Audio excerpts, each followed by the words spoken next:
morning, everyone. Welcome back to the Huddle, where we are going to continue to talk about Minnesota because it is dominating everything. We've got not one, but three segments on this that we will unpack for you here in a few minutes.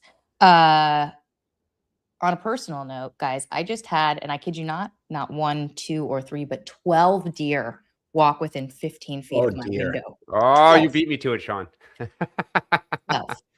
Yeah. Are either of you hunters? No. I've only shot a gun once in my life, and even though I braced myself and was ready for the kickback, I still almost fell flat on my ass. All right, yep. That's we've just figured out the group retreat.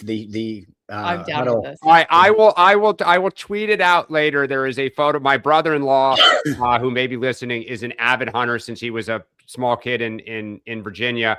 Took me out day after Christmas, and I hated it because you can't talk sitting in a duck blind. You have to be quiet, and I'm like, it's 5 degrees out. It's 5 a.m. and we're going to sit there for 3 hours and not talk. Come on. Most peaceful thing in the world, baby. That's, all right. Like, all we need to do is come to my house because clearly I need someone to, clear up my woods here. So or we could go to a range and while we're wearing ear protection, when we clear the range, you can still talk. So I've got a 22, Dan. So it's nice. The kids use that one, so you can. What's a 22? Is it a very small gun? No, it's not powerful. It doesn't have a lot of recoil. So like a 9mm, you're going to feel the kick. A gotcha. 22 is like a cap gun. Gotcha. Size doesn't matter, Rachel. Come on. Very good. Okay. Moving on. So today's 5, we're going to talk about the president's Minnesota U-turn. Big tone shift and strategy shift out of the White House yesterday. As smart for them to do that, by the way. We'll talk about the latest with government funding with Democrats and Republicans having various sort of ICE change proposals, but it's not super easy to fix, and we'll talk about why. We'll look at the political ramifications of all this. 2026, ICE melts downstream. That is Dan's headline right there. We'll discuss the president going to Iowa later today and trying to pivot back to affordability.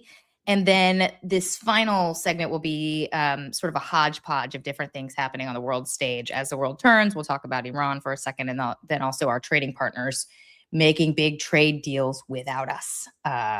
Why it matters, does it matter, and all of that jazz. So first, a bit about the day book. There's not actually a ton happening here in Washington.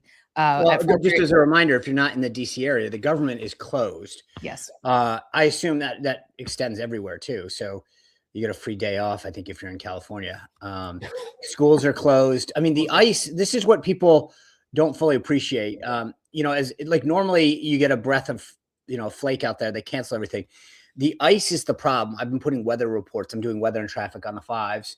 On social media, but like it's that thick, like to get up a street is still challenging. And that's and from what I understand, some people on Capitol Hill were sending out dispatches saying our streets aren't plowed, the ICE is unsustainable. So getting around is still very difficult.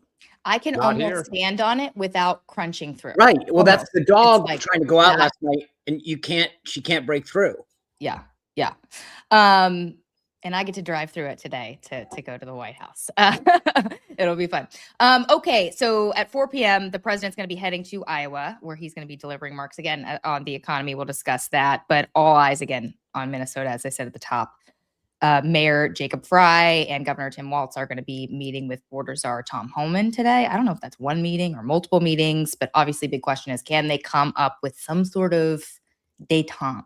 And it does seem like they're certainly laying the groundwork for that on both sides right now. Meanwhile, the top border patrol official, Gregory Bovino, and some of his agents are expected to leave Minneapolis today. So Democrats declaring a little bit of a victory here. We'll talk about him and some reporting we're seeing that he has been either sidelined / demoted. We'll get into that here in a few minutes. But first, let's do a word about our great sponsor, Cozy Earth. And Dan is going to take the lead today. Yes, I am. So look, I am always talking about how Celeste and I and our kids love Cozy Earth. Celeste particularly loves the pajamas, as do I. Well, apparently we are not the only ones, because Cozy Earth sold out of pajamas around the holidays. But now with Valentine's Day coming up, what better gift to give a loved one than a wonderful set of pajamas? So now, January 25th through February 8th, head to cozyearth.com and use our code to get a discount on pajamas. It's Huddle and then BOGO. BOGO is the code. Buy one, get one. Yes, buy one, get one. And these are just great gifts. Your partner or your kids will love it. Obviously, there's more than just pajamas. But go to cozyearth.com now and don't be too late. It's Valentine's Day will be here before you know it.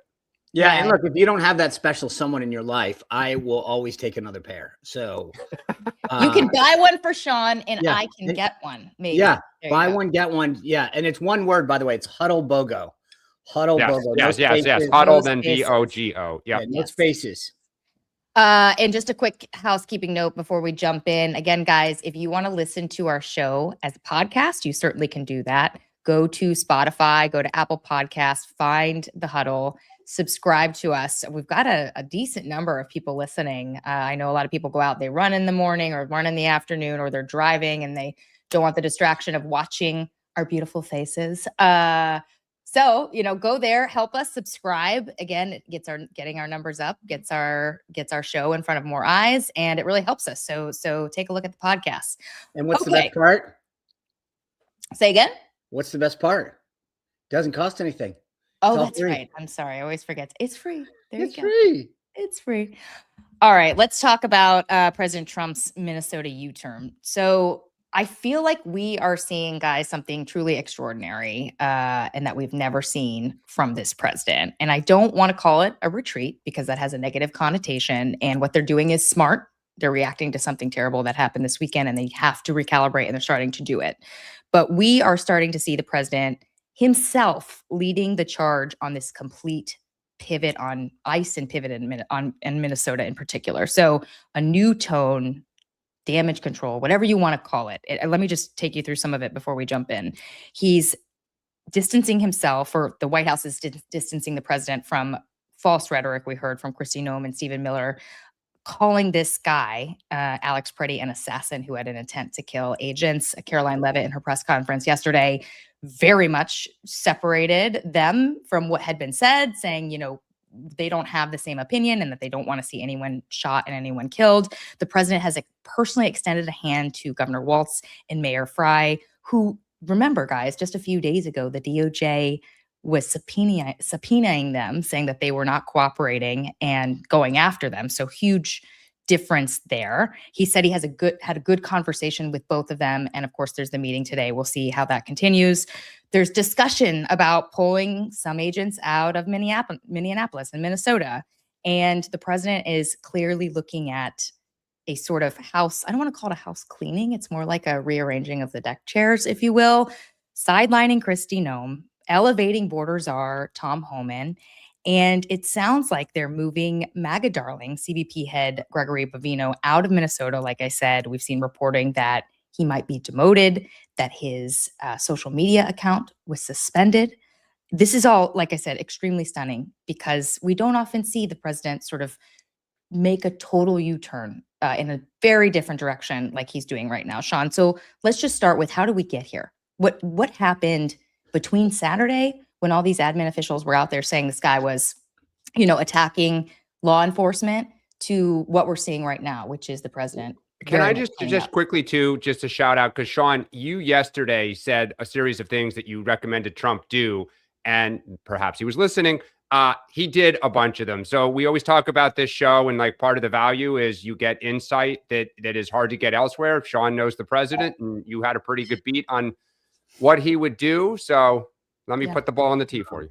Thank you. Appreciate the ball there. If you've ever watched me play golf, I need now I need you to hit it. Look, I think what made this very different was the circumstances and the response. The response right out of the gate was just ridiculous and horrible. It also really conflated it tied up the conservative world, coming out and accusing somebody of not having the right to carry concealed, who had a permit. And for those of us on the right who actually believe that we should be able to carry concealed without a permit, like this was a complete undermining of conservative values. It was factually inaccurate. It was demonstratively false on numerous ways. I mean, the way that Noam handled this and the blowback that she got. Look, I mentioned this yesterday, but it wasn't just the NRA. It was Jamie Comer. It was, Dave McCormick. These are people who have aligned themselves with President Trump and pumping the brakes and saying, this does not look good. This is not true. This is indefensible.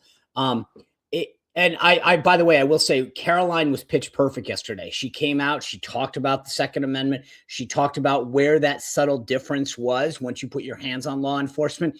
That's the distinction. So she was pitch perfect on this.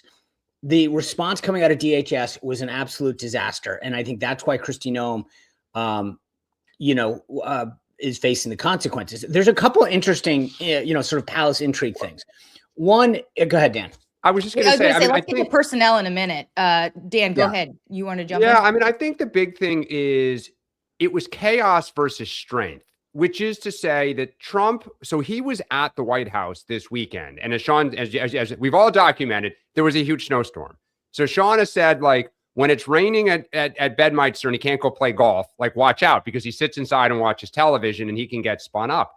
I think, Sean, to your point, Trump was watching in real time as his officials said one thing and the images showed another. And by the evening, as we all know, Republicans were going on the record on Fox and other places, beginning to criticize. And he sat there also getting phone calls from people saying, what's going on? Right. And for a guy obsessed with always looking like he's strong and in control, it looked like a chaotic you-know-what show. Yeah. And that, I think, to his credit, he recognized we have to make a change because I've lost control of this. I knew this was going to be different when I saw Maria Bartiromo on Fox News. Yep. Super upset about this. And like, she didn't take it easy when Kash Patel came on. She was like, this guy had a camera. Like, he had a camera. And when I saw her reaction to this, I was like, oh, you know who watches her, right? President Donald Trump. And but the thing that upsets me too is that I try to put myself in the place of what happens in 4, 8, or 10 years from now when a Democrat's in office. What are we going to say? Yeah. And I know it's not always easy in politics, but I do like having the higher ground. And I'm sitting there saying we have always argued on the right that we have a right to do certain things. We have a right to protest. We have a right to carry. And yet here we are claiming that this guy when he put his hands on the agent, that is a different story. But until and up till that point. Now, one of the people I had on my show yesterday, Betsy Brantner Smith, said, look, we don't know, was he told to clear the area? Maybe that happened before or something. But regardless, had that not happened, standing around and filming some law enforcement is actually protected by the courts. That's been litigated. Before we get to personnel here, have either of you seen a situation like this? Like, can you think of one where the president, they were moving in a direction and did such a hard pivot on? I can't. In thinking back over the past decade, I don't think we've seen anything. Well, I mean, you think about something as simple as TikTok, right? I mean, he was all for banning it, and then and he wasn't. For sure. Oh, I don't mean just changing policy positions. That happens all the time. But I mean, like, just like this was like the central thing. They were leaning into this much, or at least no one was leaning into it. I mean, this is a nice segue into personnel because for sure. Let me just like set the stage for that because he hasn't fired anyone. The president hasn't fired anyone, but clearly he isn't happy. He gave Kristi Noem apparently a 2-hour talking to. She asked for it. She asked to come in and see him. Smart on her part, right? Got to clear the air. Well, I don't know. That's a jump ball. I don't know when he's upset and I don't know that he was or he wasn't. I'm just saying I generally don't advise going in to the lines. Well, if you're not making your case in front of him, you sure as hell know someone's, pardon my language, but shitting all over you behind your back to the president, right? Yeah, but again, that's why I'm saying it's a balance. You have to know the right time to come in and do that.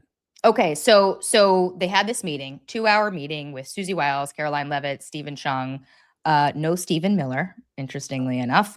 And then there's the Bavino example, which is, again, just staggering because he's been this sort of MAGA superstar. He had his own film crew who followed him, very much the face of ICE enforcement. Sean, what does this mean for Noem's future, and why did Bavino fall so quickly? There's two separate things there, right? Yeah. The first thing is, I will say this, and I speak from personal experience. When you cross the Rubicon of good news to bad news, you never come back in Trump world. For the president, you're talking about, yeah. Right. So I can't think of a single instance where somebody went, from good or neutral to bad and then came back. It doesn't happen. I speak from very personal experience on this, and you have to know sort of whether to try to wait it out or to take the nearest off ramp. And I don't see how Noam comes back from this. She was already on thin ice. This was a complete and utter disaster. You have problems, within MAGA world now. You've got the NRA, you've got congressional leaders. And by the way, just one quick note, you've got 145 members of the House saying they're going to impeach her. If you realize that she's bad news, and you're going to get rid of her, you got to get her while we still own the Senate and you can get a new person in. You do not want to have to negotiate over your next DHS secretary. So she crossed the Rubicon. I hadn't thought of that. She crossed the Rubicon, and I don't know how she gets back. But here's the other thing. Homan, on the other hand, has rock solid credentials. He's played his cards smart and tight. Like he has kind of drafted below, where it's like he's done his job. He stayed focused. He hasn't gotten a lot of headlines. He does the interviews. Everyone in MAGA loves him and appreciates him and respects what he's done. And like I said, Caroline stood up there yesterday and held up the Washington Post story of President Obama recognizing Tom Homan. That's your get out of jail free card right there. But here's the thing that was interesting. And I'm not trying to pick on you, Rachel, because but it was because I think a lot of people would say what you said at the beginning. Greg Bovino, the head of CBP. He's not the head of CBP. No, I know. Right. No. But he is perceived as the head of CBP. Why? Yeah. He is a sector patrol guy. He runs the El Centro sector. He was given this title of commander at large because he was in Noam's orbit. He's very well liked by Noam. Right. Well, Noam and Homan, oil and water. Okay. Yep. So what's Homan's first act? Get the Noam people out. And he says, okay, you can go back to your sector, but you're not commander at large anymore. You're not running this. Who is the head of CBP? Rodney Scott. Not a name you've heard at all in the headline. Why is the civilian head of CBP not the face of CBP right now? Maybe, just a guess, because he's Homan aligned and he's not in with Noam. I mean, this is the sort of interesting dynamic that's happening right now. It is a little odd to not see the head of CBP and yet to see a civilian, a government bureaucrat agent as becoming the face of this. Now, here's the last thing I'll say with Trump on personnel. One of the greatest things about working for Donald Trump is that he gives you a very long leash to do your job. You don't need to go in. He doesn't micromanage you. His answer is, are you doing your job? Are you getting results? Bam, that's it. Great. Go do more. He is a great guy to work for in that respect. The downside is he gives you a long leash. So for the same exact reason, you go out there like Greg Bovino, and suddenly, for a while he was surfing that wave. No one could touch him. The second that the wave crests and you start to fall off the wave, you're out. And that's the upside and the downside. And Bovino, I think, got a little too close to the sun. He was close to Noam, and for those reasons, he's out. Just one quick note about Rodney Scott. There is some reporting in the Washington Examiner, conservative-leaning paper, saying that Kristi Noem and Corey Lewandowski, that there was effectively a bullying sort of thing happening internally where he was sidelined, that they suggested they were going to go after his allies, try to get them fired, apparently something with families and children. So it looks like it's been real ugly over at DHS. That's, by the way, that I will just, without getting further, that's not the first official that's had that would say that that's been the case. And this is where it goes to, which is for really the first time in 2.0, we are beginning to see the stories of the internal fighting. That Homan had one point of view and his deputies about a more methodical and kind of measured approach to immigration. Even stories that Homan doesn't really favor going after the mass illegal population as much as he does the criminals.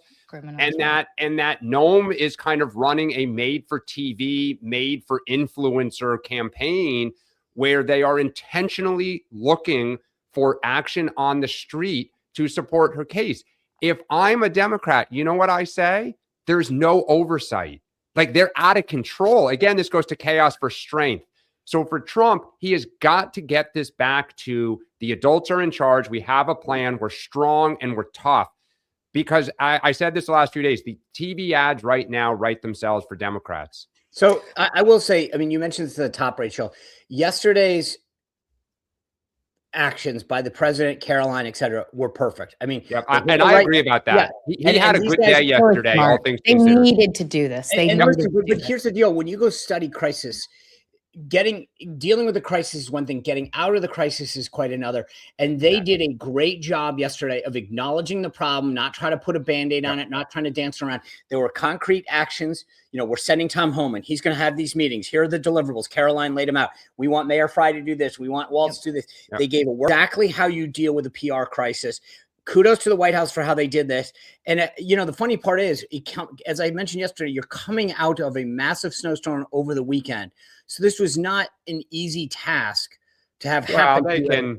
They can play golf and chew gum. They can navigate a snowstorm. But I know. There is something to I mean, if you've ever been in that foxhole, to understand you're getting hit by 10. You can only be in so many places at once, and you're getting, hey, we need you in this briefing. We need you in that briefing. We need to be here. And so how they handled this, I think, was excellent. Yeah. Let's talk about those deliverables. Yeah. That's the next segment here. What Democrats and Republicans are discussing in terms of ICE changes and how difficult. Oh, by the way, one quick fun fact. I'm sorry, I had this written down. Do you know where Rodney Scott was a career agent before he was appointed Border Patrol chief? 30 years or something, right? Yeah. Like do you want to know where his last assignment was? Minneapolis. No. El Centro. Okay. That's where Bovino's stationed. So the irony is, Bovino is getting sent back to where Rodney Scott was, you know, border chief. Interesting stuff. Kind of a little fun fact of the day. The irony there. Okay, let's talk about the deliverables here. So the president and the White House, as you mentioned, Sean, they've articulated 4 conditions for pulling agents out of Minnesota. One of them, the big one, is basically requiring the state to turn over illegal immigrants in local jails and who are subject to arrest. Basically work with the Fed to take these guys and get them out. The problem here, though, is that Waltz and Frey are both out there saying they're already doing this. There's a Wall Street Journal op-ed by Waltz saying that federal officials are lying. My state's correctional department honors immigrant detainers. I mean, well, but isn't that whether or not that's true or not? Because but regardless of whether it's true, here's my thing. That's a layup. Then say, great. You know what? Does it make it? That's what I was saying. Does it make it easier? Does it make it harder because they're refusing to even acknowledge a deal? Or I think that's the politics of this, which is neither side wants to really look. The way they're going to land this plane is neither side spikes the football in the other side's face, and that is a challenge. Because I totally agree with Sean, and we were texting this last night. Trump had a great day yesterday to try to get back control of the crisis. Now the hard part comes, which is the substantive change. And I think, you know, as is Trump's case, he wanted to make sure that, you know, the message was, they called me and here are my conditions, right? So he's playing to his base, again, strength at all times. He doesn't have that much leverage in this, right? That's the thing Democrats know. We have the public and we have momentum on our side. But you got to be careful if you go at the bear too hard that you know, this spirals out of control. So I think the question is, what does Trump get? And to your point, Rachel, they're already doing it. So they don't want to. Well, just to be clear, there is some devil in that detail. Sure. Like, so just to that's again, it's one thing to say, oh, we're kind of helping you from 2 to 4 a.m. Like, well, and so I think this is going to be the issue, which is there is the issue of Minnesota. So how, you know, agents coming out, the temperature coming down, perhaps warrants. Then there's the issue of ICE. And what are they going to do with ICE, not just in Minneapolis, but writ large as part of this budget deal? And I think that's where what's different today than we had on Friday, let's say, is the White House and Senate Republicans are openly saying, okay, let's deal. Like we're going to give you some stuff. Now, the question is on our side, can we control our own base that's frothing at the mouth right now and is racing to say who is more to the left on this issue?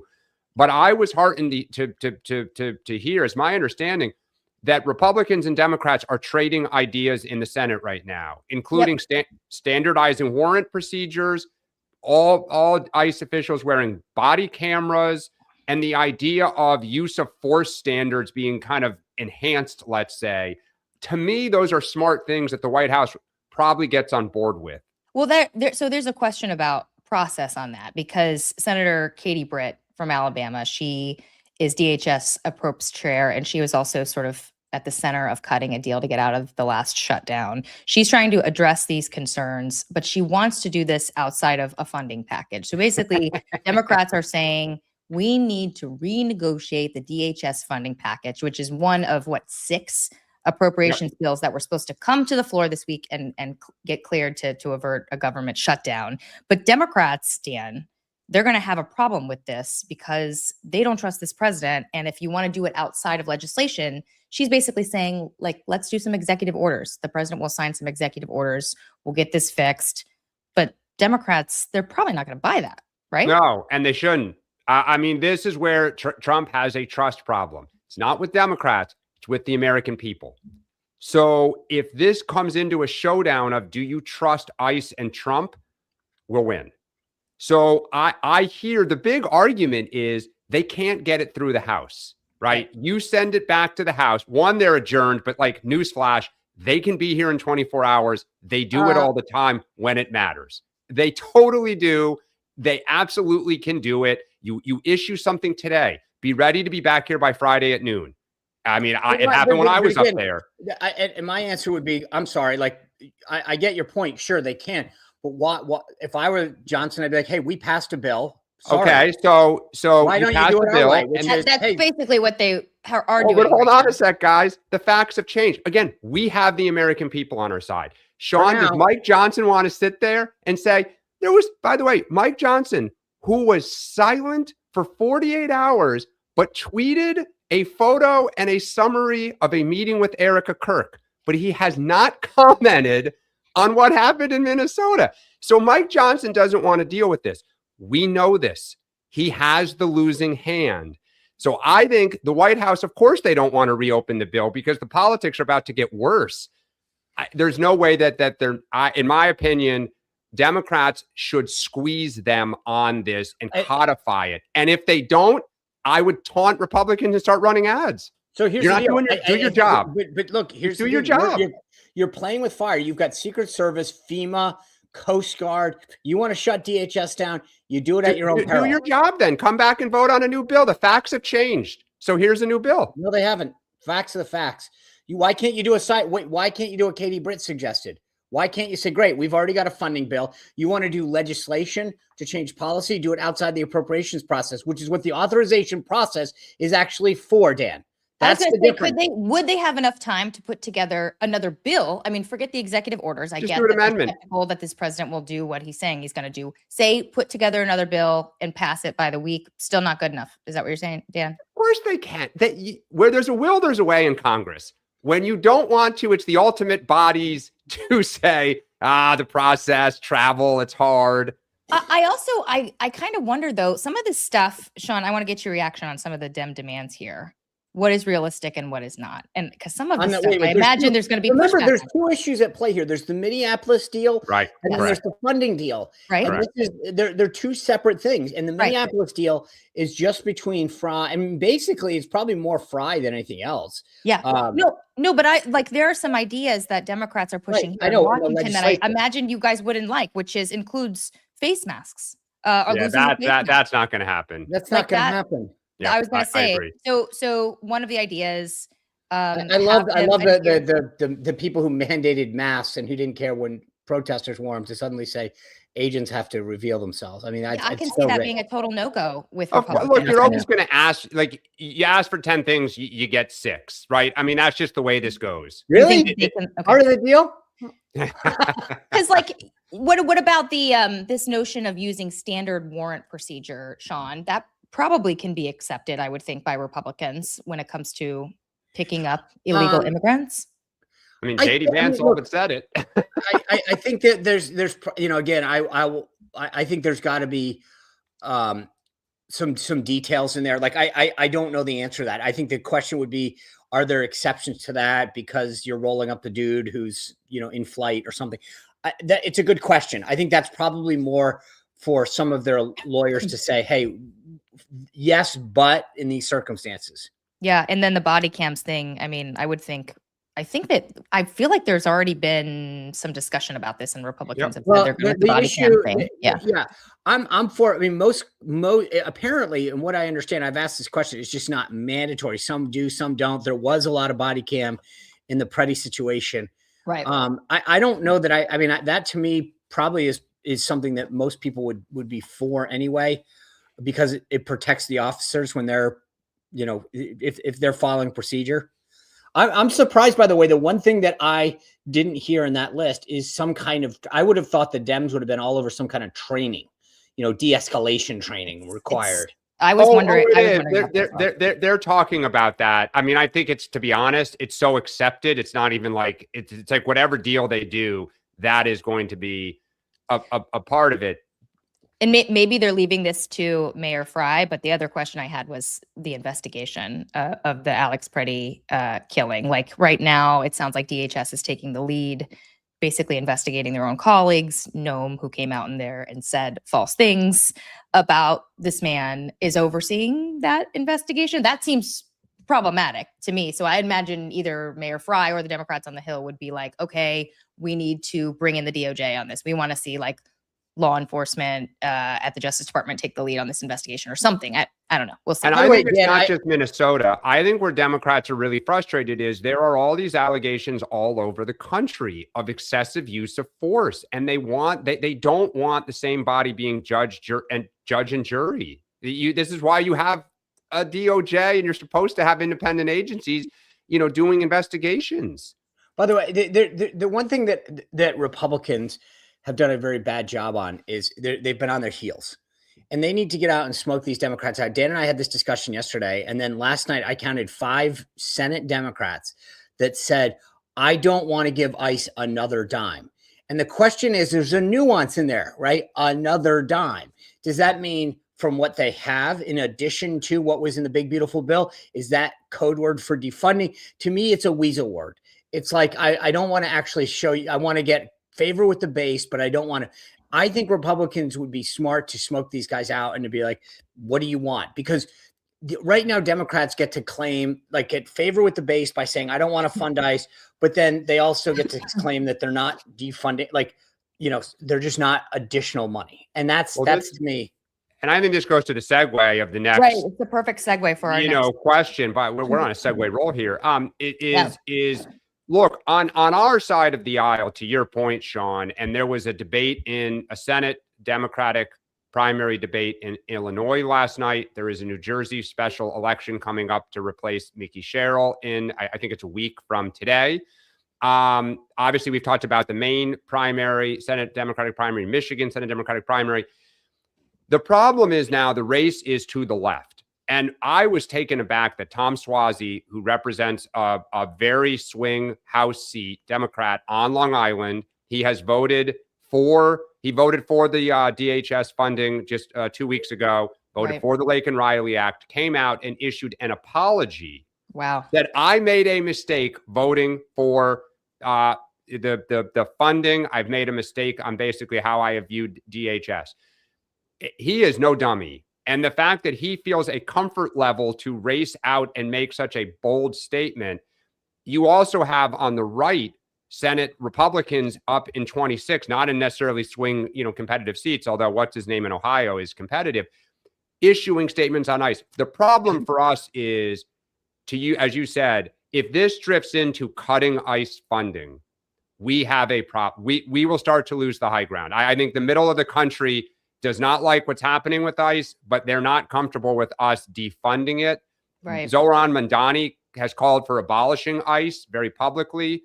So it's a dicey situation on the left right now. Yeah. And you're seeing a lot of these sort of Democrats who are, trying to move left on this issue. They're talking about impeaching Kristi Noem, clearly seeing that as an easy layup, right? Instead of focusing on defunding, let's focus on, we'll go after Kristi Noem here. What are you seeing on the opposite side of this, Sean? How is this impacting Republicans up in 2026? Well, look, I think we're way too early. I mean, people aren't focused on the election yet. I think that's why Republicans want this settled. They just don't want, they don't want to be going into, the spring talking about this. This was an issue that we should be championing. This is a winning issue for us. So I think they want to get this settled. I think that's why you saw a lot of people calling the president over the weekend. They want this put behind them. And again, we don't want to be having a discussion with our own base about whether you can carry concealed or not. So this is an issue that I think a lot of Republicans are like, let's get this settled and move on. I do think, though, it is striking that I think we're up to 12 Senate Republicans. So, about a fourth of the conference have put out statements to express concern. And that, to me, Sean, as you would probably agree, you're putting the marker out there so that if the politics of this don't improve for your side, they could say in November or this summer, hey, I said at the time, and I've been consistent, I have issues with what ICE is doing. And that, to me, I mean, this goes to the discussion earlier of, I don't remember too many times that many Republicans, and it is from ruby red states to purple states, making sure to go on the record expressing, they're not criticizing Trump. Right. They're criticizing the substance of what ICE is doing. Or in the case of John Husted and Pete Ricketts, calling for an investigation, this sort of independent investigation.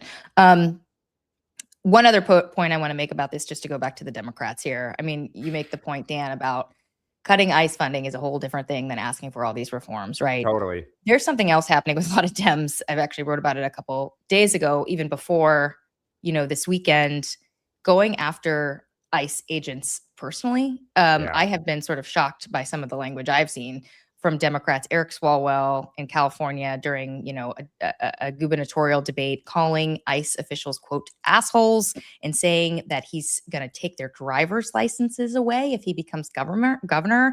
Ruben Gallego, who, typically you would think would steer away from like the personnel attacks, calling ICE like the goon squad. I mean, like, the very personal attacks on some of these agents, which, by the way, we should say what happened in Minnesota on Saturday is not typical of what happens. Like, most of these people are not like, they're trying to follow procedure, right? They're trying to do their job.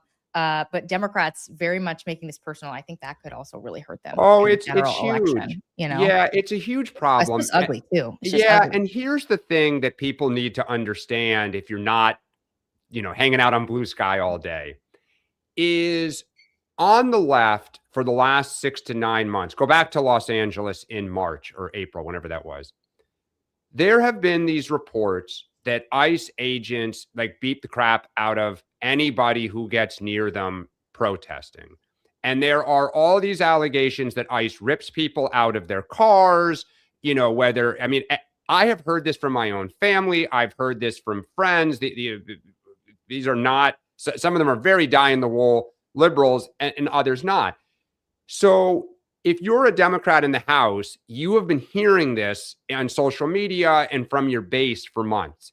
And now it's out in the open what happened in Minnesota, and they are trying to channel this outrage. But to your point, Rachel, and I'm with you, I don't believe all ICE officials are goons and the Gestapo.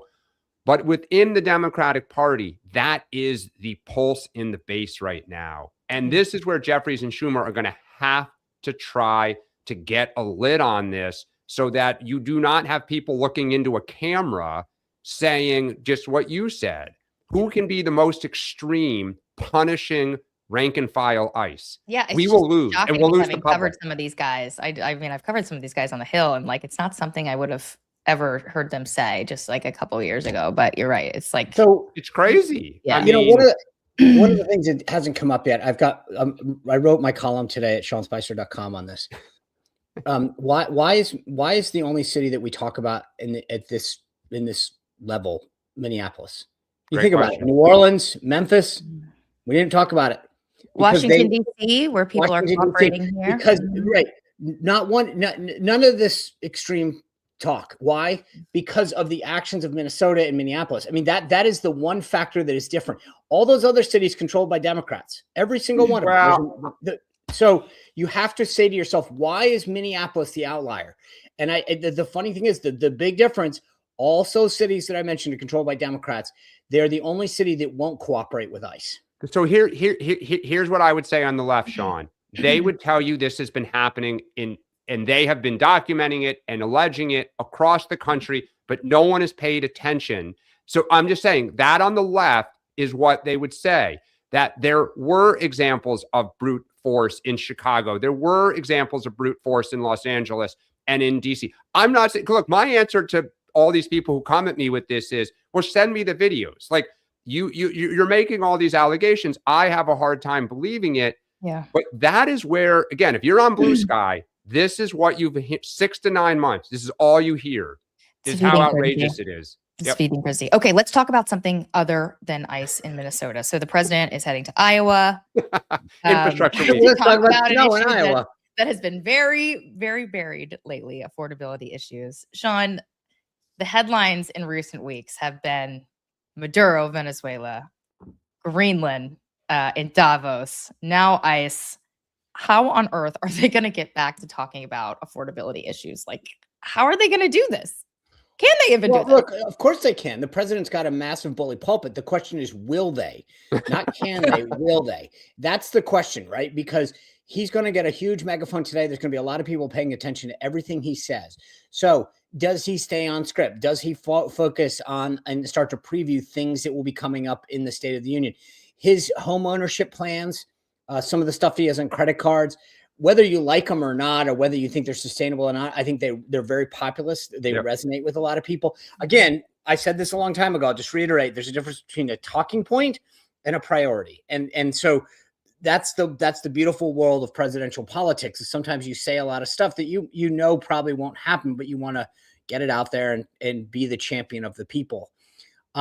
What he says today, does he spend a ton of time going off about Minneapolis and immigration, or does he talk and reiterate some of the messages that they've done to make it? There's a big event tomorrow that the Treasury's hosting at the Mellon Auditorium on Trump accounts.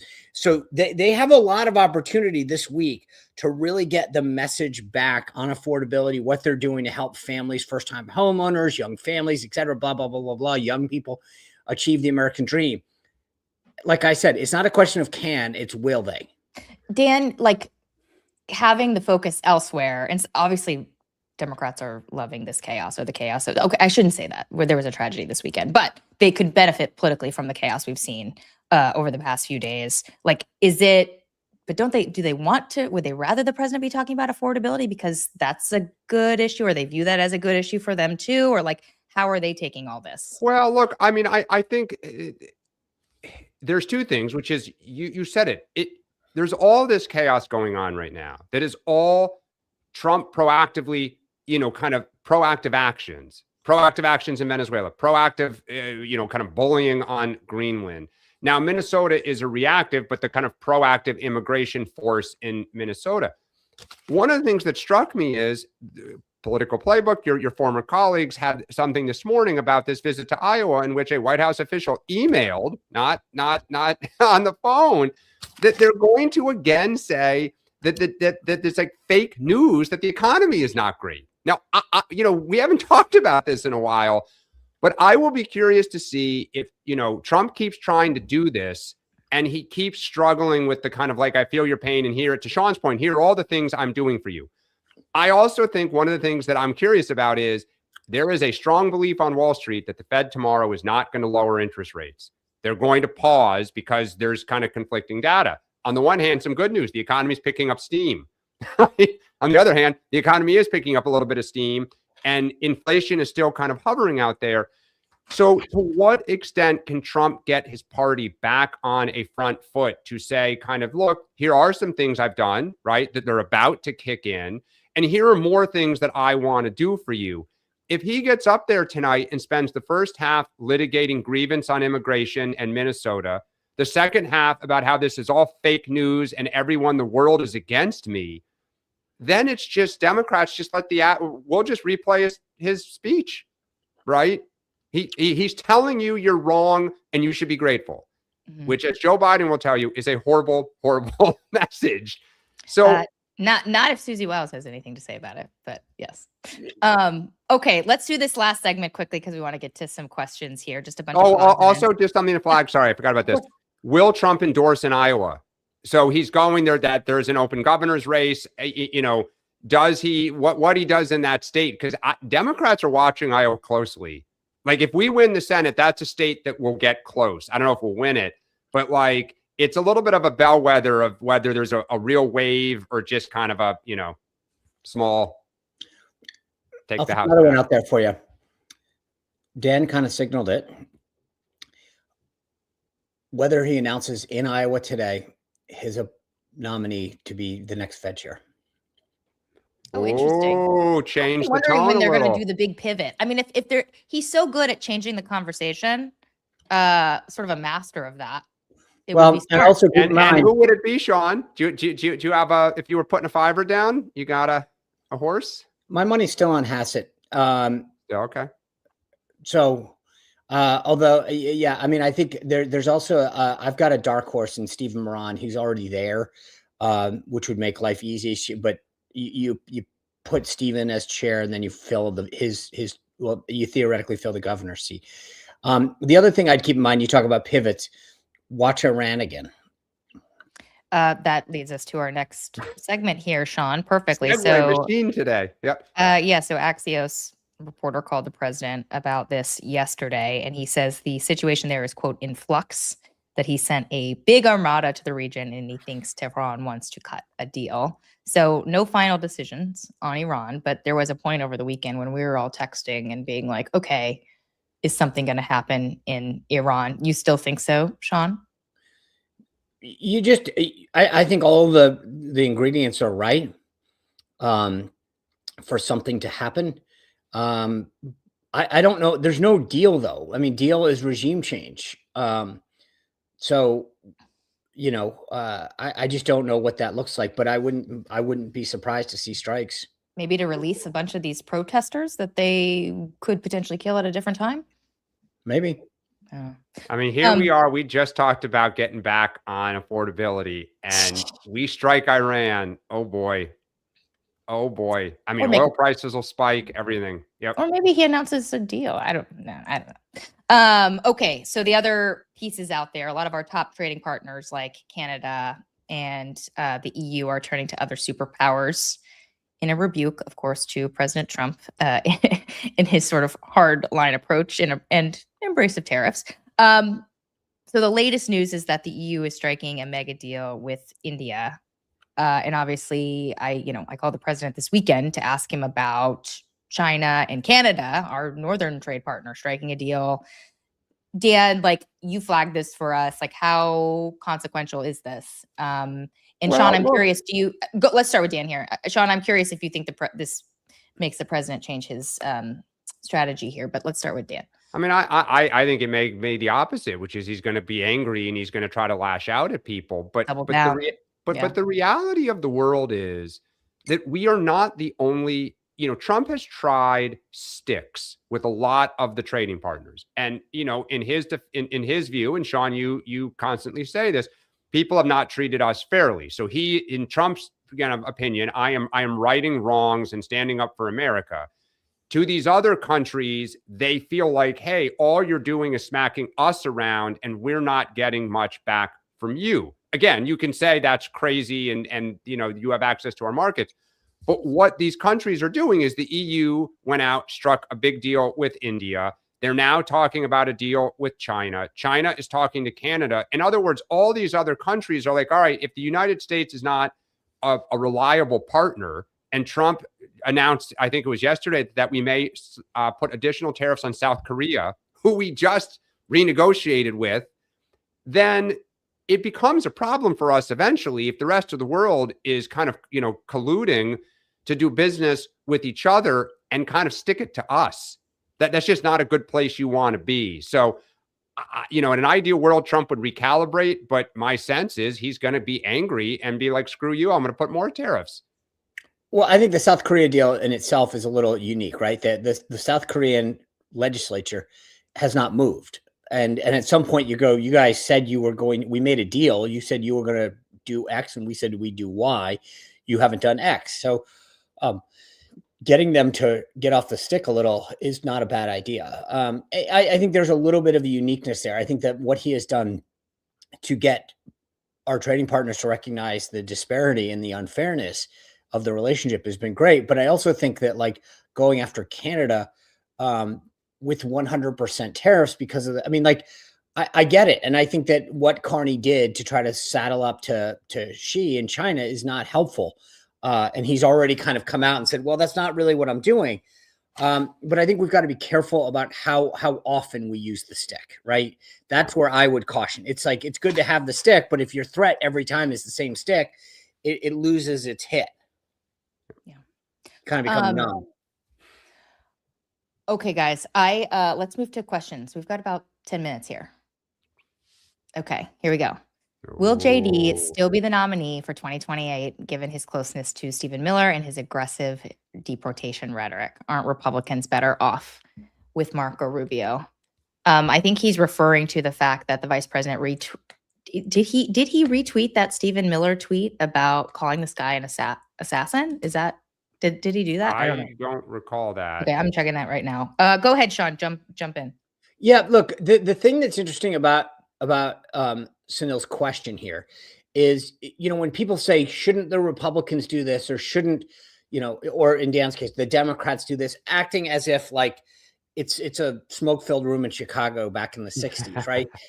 That's not how the process works. And so I say that in respectfully, because there's a lot of times where when I was at the RNC, people say, shouldn't the RNC just do X, as if like, you know, we had all this power. The reality is that, you know, we have a calendar, we have a system, and the process is such that if JD Vance runs, he will have Trump's support, at least now, and he will have my point is it's not going to change. I really don't that's think not going to change. Yeah. And that therefore you go, okay, well that wraps up a lot of the money, it wraps up a lot of the machine. Rubio has clearly recognized it and said, I wouldn't even try to take the guy on. I'll support him. So it's not a question of whether we would be better off or not. I kind of, again, dispute some of the premise of it, but it's also just not how the process works.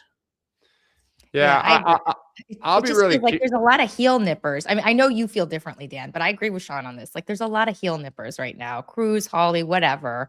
But like, it's just so hard for me to see the president endorsing anyone else. I mean, JD Vance is super close with Don Jr. too. Like, this is like, there's a whole, you know, infrastructure just like ready to go and like preparing. Like, I don't know. Go ahead, Dan.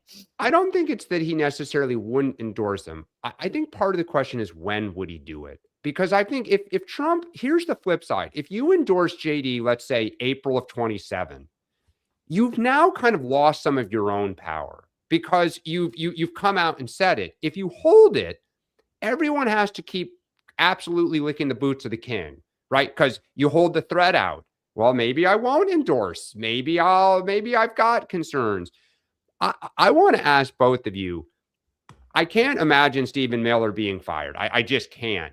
No, but it does seem like he either self-awareness or he's been told he is not in these stories. You said he was not in the meeting with Noam last night and Corey Lewandowski. He seems quiet. Well, I mean, look, I also thought he's got to know that they overdid this, like, right? Well, yesterday's presser, Caroline refused to she kept saying, I speak for the president, right? I speak for the president. And look, I think it was knowing what we know now, you know, I who knows, but I think it's pretty clear where the administration's position was after the presser yesterday, what the president feels, what the president wants. But let me just go back to one quick point on this question here. JD Vance is the finance chair of the RNC. Okay. Whether he gets the endorsement or not, or when he gets it. And I agree with you, Dan. I mean, there is an aspect of that, but let's just, we always talk about the Dem side because it's going to be an open primary and the importance of the calendar, et cetera. If you're JD Vance and you're going to Joe Gruters, who's the chair of the RNC, and you're like, hey, let's not have any debates that are sanctioned. Here's what the calendar should look like. Blah, blah, blah. Here's all my access to donors. I mean, he is the finance chair. You are literally like, imagine having Robert Kraft like basically say to Robert Goodell, the chair, the commissioner of the NFL, like, here's I want all home games. everybody has to play, you know, with their hand tied behind the back. I mean, like the Patriots would win every game as they did on the road historically. But the point is that JD right now has so many institutional advantages. It would be very difficult for anybody to challenge him substantively. I will say I'm surprised he retweeted that Stephen Miller tweet. Because I was just looking that up and it looks like he did. Okay. Let's take another one. Actually, I want to bring up one from my dad, if that's okay. Who texted in a question. Hi, Dad.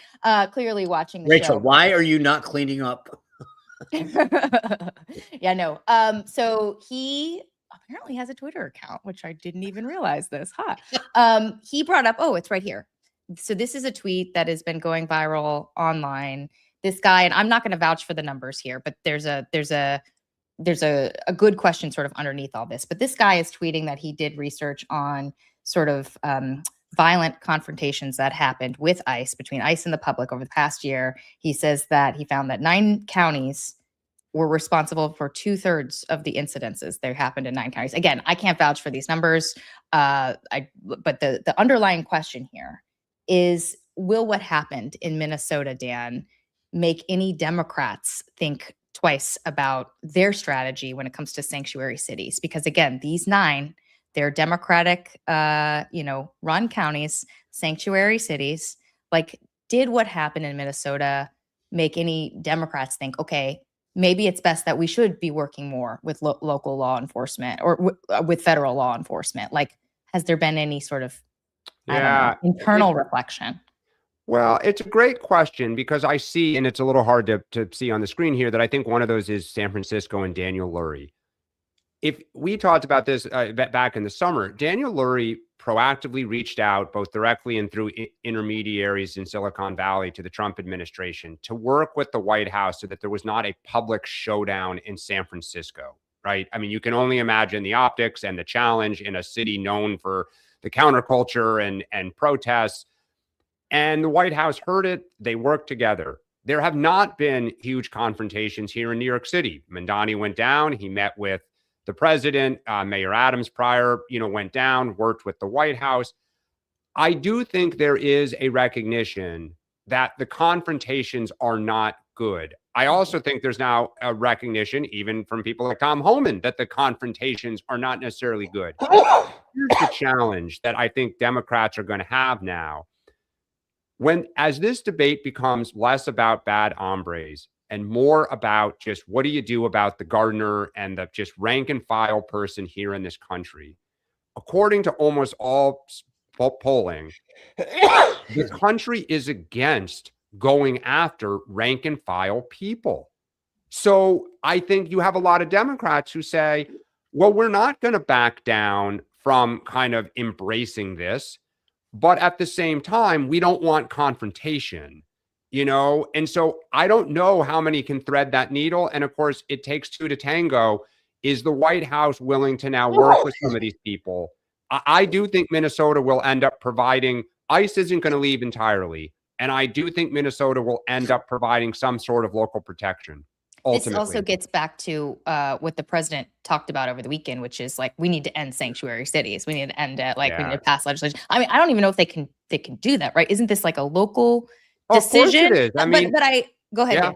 Yeah, it is. I mean, look, there has always been a pulse in this country of states' rights and states not cooperating with the federal government. Go back to the civil rights era, right? I mean, look, it's part of our country, which is, again, I go back to civil rights. The southern states said, we're not going to basically lift a finger. The federal government said, fine, we're going to come in and we're going to, do this the easy way or the hard way. And Trump, as we've said, has every right to do the immigration policies that he ran on and won on and is now enacting. And these local jurisdictions have a right to say, well, we're not going to do anything. The problem is it gets out of control, just like in the civil rights era. So it's a fine line. I agree with you. It's a problem for Democrats. There was a great case yesterday that didn't get a lot of discussion. This goes back, I mentioned this yesterday. The Supremacy Clause still rules. The federal government still has the right to actually enforce the law. And this is what these sanctuary cities have a problem with. So Yep. I think that at the end of the day, the federal government has and should enforce the laws of the land. And this is, to be honest with you, this is very similar to what happened with drugs and marijuana, where a lot of these localities and states said, "Oh, marijuana is legal in our state." It didn't make it legal though in the federal government, and people paid the consequence for that. Which is why I think you saw this, addressing the schedule that marijuana is on earlier this year from Health and Human Services. So I just say that like the supremacy clause still matters in this country. Thanks, Dad, for watching. Love you. Okay, guys, I would want to take more questions, but it's 9:30 and I have to run to the White House because I'm in the pool today, which is very exciting. Good luck today, Rachel. Hope we get to talk to the president. Fingers crossed. You mean talk again? Talk again. Well, we'll see if he talks about affordability, but honestly, I want to ask him about Minnesota. So, all right, that's all the time we have. Sean, did you want to tease anything? Oh yeah, well tonight, Mick Mulvaney was going to be on. He was the acting chief of staff, budget director, member of Congress. But we're also having Chad Wolf, former acting secretary of Homeland Security. So I literally was taking notes. That's interesting. We're going to have a lot of questions for Chad about what this deal, whether they would take the deal or not, and why. Sean, you're on point this week. I mean, you're coming in hot. All right. Chad Wolf is really articulate. I remember I was in person with him at an event at the beginning of Trump's takeover. I was wondering if he was going to go back in, but he's still on the outside, right? He's at America First Policy. America First. He has a consulting practice. Yeah, he's all over the place. Gotcha. Okay, cool. Well, everybody tune into that, and we will catch you back tomorrow, 8:30. Enjoy.